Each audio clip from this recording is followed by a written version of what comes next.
Galera, o goleiro Everton ontem participou do programa Galvão e Amigos. Vamos acompanhar aqui um trecho da entrevista. Separei aqui um trecho para vocês. Inclusive, já deixar os créditos aqui, né, ao programa Galvão e Amigos, Grupo Bandeirantes, créditos, né, aqui na descrição. Vamos acompanhar o que o Everton falou aí sobre a vitória contra o Fortaleza, vitória muito importante que deu a liderança para o Palmeiras no Brasileiro. Falou um pouco aí sobre Palmeiras e outros assuntos. Vamos acompanhar aqui um trecho da entrevista. Tá chegando por aqui, não é inscrito, se inscreva, deixa aquele like também, mas agora bora pro vídeo. O nosso convidado é do líder, acabou sendo o herói da rodada, pegou o pênalti aos 49 do segundo tempo, senão o líder seria ainda o Flamengo com 11 pontos, o Palmeiras com os mesmos 11 pontos, se o empate fosse 2-2. Cadê o Everton? Por favor. Seja bem-vindo, cara. Você sabe o tanto que eu gosto de você, a admiração que eu tenho. Então, ele é tão espetacular, tem um coração tão grande. Ele me deu as luvas que ele pegou o pênalti do título olímpico no Maracanã. Olha só o tamanho do coração. Bem-vindo, você continua gigantesco. Parabéns. Fala, Galvão, boa noite. Muito obrigado pelo convite. Estar aqui é uma honra. Estar aqui contigo, queria estar aí pessoalmente ao teu lado para te dar um abraço. Quero também dar boa noite a todos, a Renata, ao professor Luxemburgo, Casão, ao Mauro, ao Reginaldo. Pô, é uma alegria falar com todos vocês. E feliz, né? Ainda mais depois do final de semana, depois de uma grande vitória. É só alegria. Agora, vamos poder agora conversar com ele, Luxemburgo. Você, por favor. Dá um abraço pro Everton, né? Porque Que goleiraço, né? Fantástico, né? E tem uma passagem com ele maravilhosa, né? Ah, é? Então conta. Porque na final do Campeonato Paulista, né? E eu vi ele separado do grupo, o Corinthians fez o gol aos 45 do segundo tempo. E o Corinthians fez o gol e na época da pandemia, então não tinha ninguém no estádio, então o negócio tava meio... Falei, caramba, e agora, como é que eu vou fazer? Aí eu olho pra ele, tá separado. Ele e o Rogério, que eu tinha levado pro Palmeiras, treinador de goleiro. Aí eu cheguei nele, o que tá acontecendo aí contigo? Ele falou, não, eu tô aqui, tô me concentrando. E de 5 eu pego 2 ou 3. Aí eu saí do grupo ali perto dele pro Rogério, foi a informação que eu precisava. Cheguei, rapaziada, ganhamos o campeonato. Porque ó, o nosso goleiro foi que pega 2 ou 3 de 5. E animei o pessoal ali. Então, um detalhe assim, que ele tava. Eu queria saber por que ele estava separado do grupo. Aí eu fui conversar, estava se preparando para os pênaltis, que é uma característica dele pegar pênalti. É assim mesmo, ou é cascata do professor? Valeu, professor. Que alegria falar com você. Realmente acho que pênalti muitas vezes é mais emocional, né? Você tentar manter a maior tranquilidade, para o batedor também é muito difícil para bater pênalti, ele nunca vai estar 100% relaxado, então aquele momento era um momento de concentração junto com o Rogério para decidir as estratégias, para tentar relembrar quem poderia bater os pênaltis e eu estava muito confiante, passei essa confiança para o professor passou para todo o grupo e deu tudo certo. Eu peguei 2 pênaltis, fomos campeões e em cima, né, do nosso maior rival, então foi só alegria. E o Vanderlei até foi esse time, na saída do Vanderlei, que chegou o Abel, não foi? Foi. Pegou a coisa meio ajeitadinha também, o Abel. Pegou a coisa meio ajeitadinha, mas é um grande técnico. Renato, eu vou com você, mas eu queria antes mostrar a classificação do campeonato. Estamos começando com o Palmeiras, com o nosso convidado. Vamos começar aqui, olha aqui. O Palmeiras tem 13 pontos, o Flamengo tem 11 pontos, aí Fluminense e Red Bull Bragantino tem 10 pontos, o Fluminense leva vantagem, eu acho que é nos cartões. Se for ver saldo, gol marcado e saldo, é nos cartões. A classificação do cartão é um negócio meio esquisito, né? O Ceará terminou o jogo? Terminou 1-0 Bahia. 1-0 Bahia, ele poderia, e se ele pulasse aos 10, ele seria o terceiro colocado. É a força do Nordeste, Só uma futebol coisa, do Nordeste. Tá? 1-0 Bahia, pênalti suspeitíssimo, estranhíssimo, no finalzinho do jogo. Gente, aí o caso agora vocês vão se virar para mostrar, não estava no roteiro, vocês se viram, porque o caso disse que foi suspeitíssimo. Agora, né? Aí, olha só, mas olha só, aí vem 1, 2, 3, 4, 5, 6 times com 7 pontos. Diferença em saldo, diferença de cartão. Ceará, Corinthians, Cruzeiro, Vasco, Juventude e São Paulo. Nesse bolo aí, eu destaco altamente positivo, todos os clubes, claro, mas todos são clubes campeões brasileiros, de primeira divisão, o Ceará e o Juventude, de estarem nesse grupo aí dos 7. Renata, o Everton. Boa noite, o Everton. Parabéns pelo jogo, pela defesa, mas também contra o meu Inter. Ele fez uma super defesa. O Ener Valencia chegou, poderia ter sido outro resultado. Ele fez aos 40 e não sei quanto, 49 também do segundo tempo. E ficou com ela encaixada. Não, ele realmente está numa fase muito boa. Agora, o Everton, a minha pergunta é sobre o Campeonato Paulista. Por vocês não terem vencido, o título não veio, muitas críticas, a torcida fica chateada, a imprensa começa a falar, trabalho questionado, um trabalho que nunca, na minha opinião, poderia ser questionado do Abel. São 5 anos aqui no Brasil. No clássico contra o Corinthians, na minha opinião, foi onde vocês mostraram futebol de alta qualidade, coletivo. Parece que vocês tiveram uma virada, uma outra chave, uma outra história. A partir dali, o que mudou? O que, em termos de atuação, fez com que o Palmeiras chegasse até essa rodada, liderando e principalmente sendo elogiado de maneira técnica e taticamente? Bom, Renato, acho que perder um clássico numa decisão é sempre muito difícil, é normal a cobrança, a gente entende, o torcedor quer ganhar sempre, a gente também, só que a gente sabe que é difícil ganhar sempre, né? Eu acho que o mais importante para o Palmeiras é estar disputando o título, é estar em decisões e ele te deixa mais próximo de vencer, e a gente tem sempre essa mentalidade, é focar naquilo que a gente controla, é o que o Abel pede todos os dias, é focar naquilo que a gente pode controlar, que são as nossas ações, melhorar, evoluir, não se importar com com as críticas, que elas são naturais porque não se vence, e a gente focar na nossa melhora. A gente também vale lembrar que esse ano foi o ano que talvez mais mudou jogadores no Palmeiras, saiu muitos jogadores, chegaram outros jogadores novos e muitas vezes há uma demora para adaptação, alguns se adaptam mais rápido, outros têm um pouco mais de demora. E agora a gente vê as coisas entrando no caminho, jogadores performando muito bem, jogadores que vêm já evoluindo, o Paulinho que veio de lesão já voltou a jogar e vai nos ajudar muito, o Maurício que se lesionou já voltou também e vai nos ajudar. Temos o Rafael Veiga, que é o nosso craque, que hoje está no departamento médico, mas com certeza vai retornar e vai nos ajudar.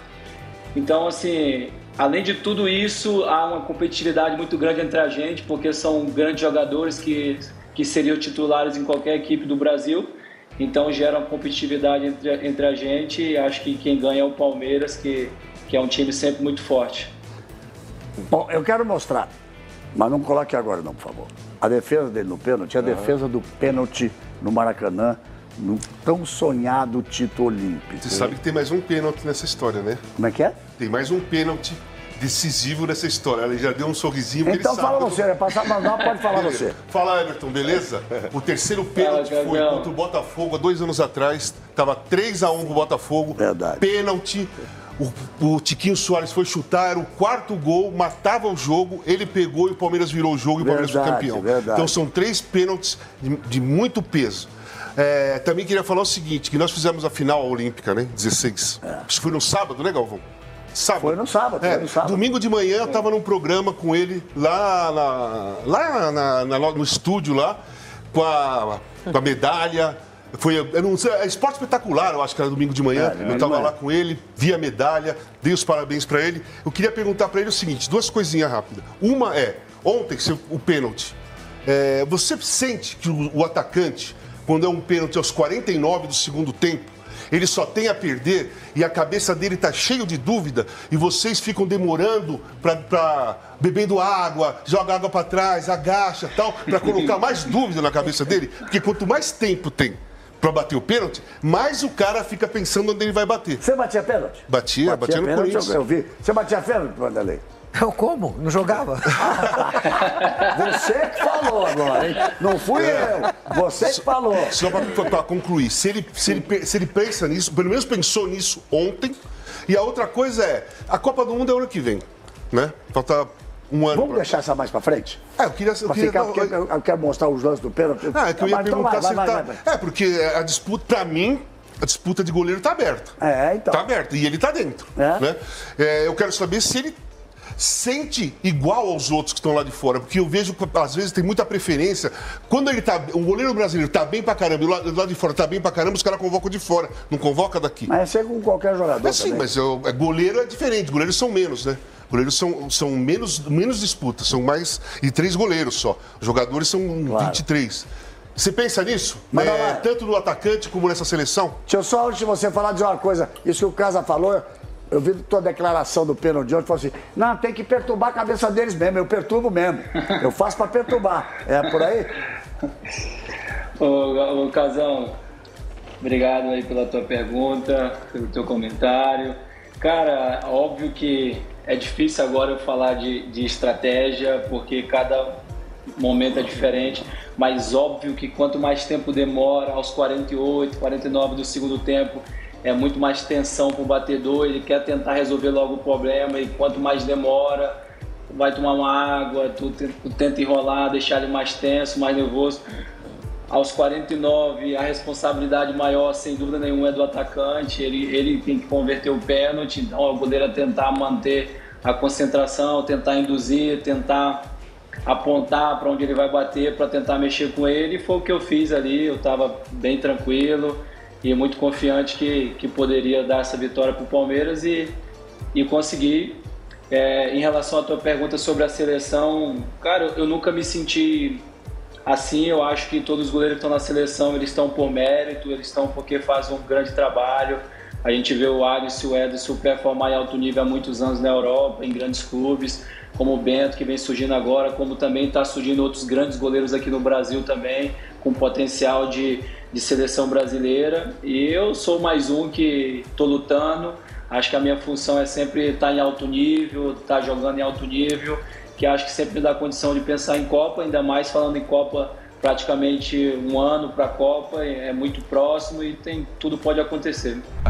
Esse Palmeiras que ganhou do Fortaleza fora, Fortaleza não perdia lá desde 2023, esse Palmeiras que ganhou do Internacional, invicto também, esse Palmeiras que empatou com o Botafogo, que teve um começo de pedreiras no Campeonato Brasileiro, que vê os seus atletas que estavam sendo questionados jogando... É o mesmo Palmeiras de 2 semanas atrás? É o mesmo time lá? Que todo mundo já estava questionando o Abel, o jogador? É esse mesmo time ou eu estou enganado? Tudo bem, William? Bem? Boa noite a todos. Pois é, o Abel do fim do ciclo, né? O Abel do fim do ciclo. Fim do ciclo.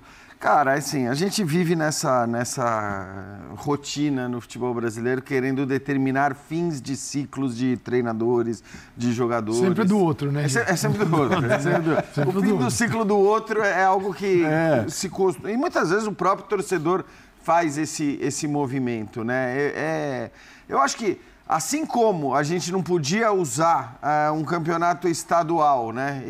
E bom lembrar, né? E o Abel sempre fala isso, um campeonato estadual do qual o Palmeiras foi vice-campeão, para decretar que o ciclo do Abel terminou, não está mais conseguindo tirar nada do time, tem que parar, tá, num time absolutamente reformulado. Assim como a gente não podia usar aquilo para dizer o que foi dito, é óbvio que a gente também não pode usar 4 rodadas de Campeonato Brasileiro para dizer, poxa, pintou o campeão, né? Claro. Porque também já tem muita gente falando isso. É óbvio que as vitórias impressionam, por contra quem essas vitórias aconteceram, né? Então, contra o Internacional em Porto Alegre, essa principalmente. Essa é gigante. Mas ganhar do Fortaleza fora, apesar do Fortaleza não viver um grande momento, é muito difícil, né? E o histórico recente do Fortaleza em casa no Brasileiro diz isso. O próprio derby contra o Corinthians, independentemente do mando. Então, assim, é um Palmeiras muito forte e qualquer um que tivesse o mínimo de discernimento e de racionalidade na análise diria que é um Palmeiras muito forte.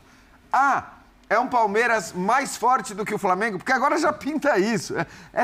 Tudo é tão maluco, porque agora já virou o Palmeiras mais forte que o Flamengo. O Flamengo já não fez gol no Vasco, opa! Isso, aí é um jogo, são 2 rodadas para dizer que o Flamengo, que era a sensação, vai ganhar tudo, vai ser difícil alguém tirar um título do Flamengo para que ele já seja colocado abaixo do Palmeiras. Não dá para ser assim. Assim, ou a gente aprende que não dá para ser assim, a gente continua fazendo esse negócio. Tudo bem, eu sei que muitas vezes é má fé. Quem faz isso faz por má fé mesmo, porque faz atrás da audiência, da repercussão e tudo mais, e de tudo que a repercussão traz. Mas às vezes é um desequilíbrio que eu acho que assim, tudo bem, cara, o torcedor tá na dele, eu acho. Mas o que me incomoda muito é ver esse tipo de coisa acontecendo com quem deveria fazer uma análise um pouco mais equilibrada, um pouco mais racional. Então, assim, não mudou nada em relação ao que a gente imaginava no começo do ano. O que a gente imaginava no começo do ano? Antes dos estaduais começarem. Antes do Flamengo ser campeão e do Corinthians ser campeão paulista, e para muita gente o Corinthians já estava à frente do Palmeiras. Você até me perguntou, lembra? Foi. Você falou, cara, para mim não muda nada, o Palmeiras está à frente do Corinthians. Né? Quer dizer que o Palmeiras vai ganhar títulos e o Corinthians não? Evidentemente não quer dizer isso. Porque a gente não tem o poder de prever o que vai acontecer numa partida de futebol. Agora, começa um ano, a gente analisa o que, basicamente? A estrutura do clube de maneira geral, mas acima de tudo, a qualidade do elenco e a qualidade do treinador que vai comandar esse elenco. Esses acho que são os 2 pontos principais para a gente fazer uma avaliação, sobretudo para um campeonato de pontos corridos. E nesse aspecto, é óbvio que os 2 times que hoje são os 2 primeiros colocados do campeonato eram, desde o começo do ano, aqueles que a gente olhava com maior atenção. O que não significa descartar Internacional, não significa descartar outras equipes, né? O Atlético e outras que a gente pode até citar, mas que vão depender de uma melhora num aspecto ou em outro. Mas, assim, tentar, sabe, trazer um pouquinho a coisa para a racionalidade, porque senão fica tudo muito fácil também, né? A gente olha o placar do último jogo ou do último campeonato, decreta o sucesso absoluto de um, a falência absoluta do outro, e aí você vai trocar, e muitas vezes os técnicos são trocados mesmo, os elencos são mudados mesmo. No caso do Abel, isso não acontece pelo crédito que ele tem, mas era meio óbvio que o Palmeiras ia fazer uma temporada com um time forte, com um técnico forte. É meio óbvio. Agora, se vai ganhar, não sei. Eu continuo achando o Flamengo mais forte, tá? E não é porque está em segundo agora que ele deixa de ser mais forte. É isso, torcedor do Palmeiras. Um trecho para vocês do debate aí do Galvão e Amigos, novo programa da Band, né, do Grupo Bandeirantes. Galvão e Amigos, ontem que teve aí essa participação nessa entrevista do goleiro Everton. O goleiro Everton que foi peça importante ali na vitória contra o Fortaleza no final de semana. Defendeu a cobrança de pênalti já dos acréscimos. O Fortaleza podia ter empatado o jogo ali, mas ele foi muito bem na cobrança de pênalti, defendendo, né, a cobrança de pênalti, o que garantiu os 3 pontos, a liderança para o Palmeiras do Campeonato Brasileiro. Né? Essa disputa aí pelo título promete ser bem interessante, principalmente ali entre Palmeiras e Flamengo, que são os 2 times, né, os 2 elencos mais fortes aqui do futebol brasileiro. O Everton falando um pouco aí de tudo um pouco, né, de Palmeiras, seleção brasileira, Copa do Mundo. Acredito que ele ainda sonha, né, em disputar a Copa do Mundo, merece ser convocado para a seleção. Está numa boa fase o Everton, está pegando muito. Não é de agora, né, ele já vem aí há muitos anos nessa boa fase. Não é à toa que ele é sempre convocado para a seleção brasileira, merecia até uma chance de titular, mas é aguardar, né, as próximas convocações aí, também os próximos jogos do Palmeiras. Essa semana tem Libertadores, final de semana tem Brasileiro, o próximo adversário no Brasileiro é o Bahia, mas antes tem Libertadores e o Palmeiras que vem nessa boa fase aí, né, conquistando resultados importantes, vem numa boa fase, numa crescente, né, muito boa no Brasileiro mesmo, uma arrancada muito boa, tanto é que já está na liderança do Brasileiro. Começou muito mal ali no Paulista, perdeu a final para o Corinthians, mas depois o Abel conseguiu achar o time e o Palmeiras está jogando um bom futebol. Próximo jogo, quinta-feira, 19 horas, contra o Bolívar. Essa partida que vai ser fora de casa. O Verdão agora vira a chave e se prepara para essa partida na Libertadores. Depois tem Brasileiro contra o Bahia, esse jogo que vai ser no domingo às 18h30. E depois o Palmeiras joga fora de casa contra o Ceará, na próxima quarta-feira, dia 30, às 19h30. Esse, né, é o próximo jogo, é a sequência, né, dos próximos jogos do Palmeiras, a sequência, né, Bolívia, Libertadores, Bahia, Brasileiro, Ceará, né, o Campeonato Brasileiro. Vamos aguardar, deixa a sua opinião aqui abaixo, o like, valeu e até a próxima, galera.